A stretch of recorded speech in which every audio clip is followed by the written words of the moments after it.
Tuhan bersamamu. Inilah Injil suci menurut Lukas.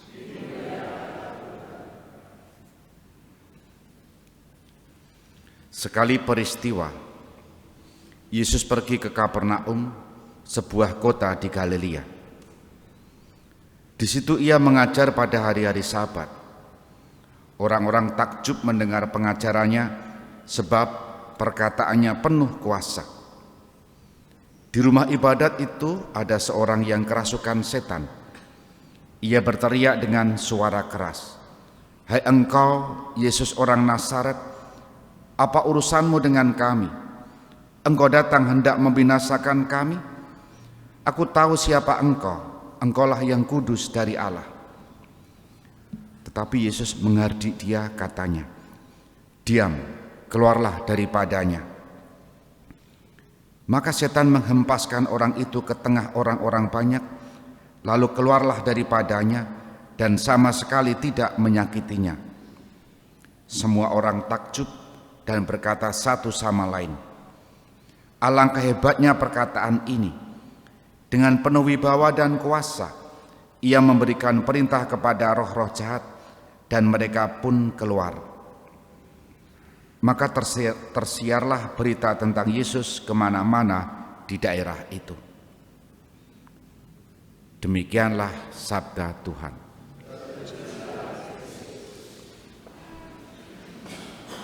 Saudari-saudara, selamat pagi berkah dalem. Kata-kata itu bisa menggerakkan seseorang, baik tertulis maupun tidak tertulis atau lesan, ya. Di beberapa tempat strategis kadang-kala ada kata-kata yang baik untuk memberi inspirasi, entah itu soal keluarga, entah soal seni dan macam-macam. Dan beberapa orang pun juga menulis kata-kata di status WA-nya atau di status media sosialnya. Ada yang baik, ada yang sangat baik, ada yang belum baik. Tulisan-tulisan itu bisa menggerakkan, tetapi juga ada kata-kata yang diucapkan secara lisan. Ya. Nah, kita tahu ada yang baik dan ada yang tidak baik. Hari ini kita mendengarkan kata-kata yang indah. Kata-kata dari siapa? Dari Yesus. Dan kata-kata itu menggerakkan. Diam, keluarlah daripadanya. Maka orang-orang menjadi heran, kata-kata ini hebat. Ada dua kata yang disebut, perkataannya penuh kuasa dan juga perkataan ini penuh wibawa. Apa yang ingin diwartakan? Kata-kata Yesus, perkataan Yesus, sabda Yesus itu beda dengan yang lain. Letak bedanya di mana? Karena Yesus perkataannya itu penuh wibawa dan kuasa. Setan yang dengan caranya mengaku Yesus sebagai yang kudus dari Allah, itu diusir oleh Yesus. Poinnya, yang mengaku Yesus sebagai yang kudus dari Allah siapa? Setan. Manusia saja belum tentu mengakui. Meskipun kata-kata setan itu baik, tetapi kata-kata yang baik itu bisa jadi dipakai untuk memelintirkan. Maka kita bisa memahami sekarang kenapa orang yang kelihatannya baik, yang perkataannya kelihatan baik, kerap kali justru menyesatkan. Dan bisa jadi kita bagian yang menyesatkan itu.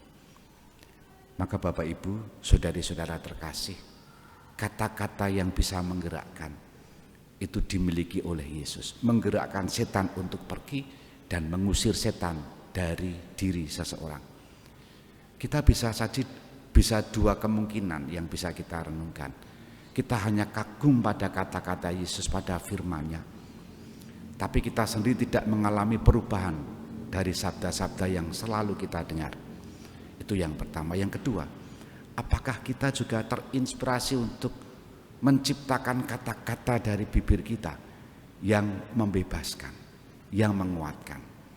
Bacaan hari lalu, Yesus di bait Allah roh Tuhan ada padaku dan aku diutus untuk membebaskan, dan seterusnya. Itu kan hari kemarin.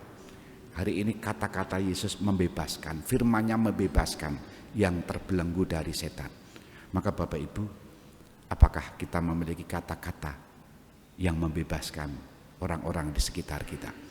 Atau justru dalam kata-kata kita membelenggu seseorang, banyak orang, entah singgungannya, entah luka hatinya. Maka kita mohon rahmat supaya kita memiliki kata-kata yang membangun, yang meneguhkan, yang membebaskan, seperti Yesus sendiri yang membebaskan seseorang dari belenggu setan. Kita hening sejenak.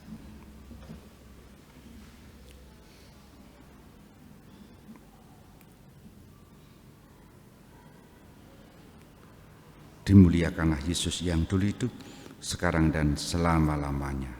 Amin.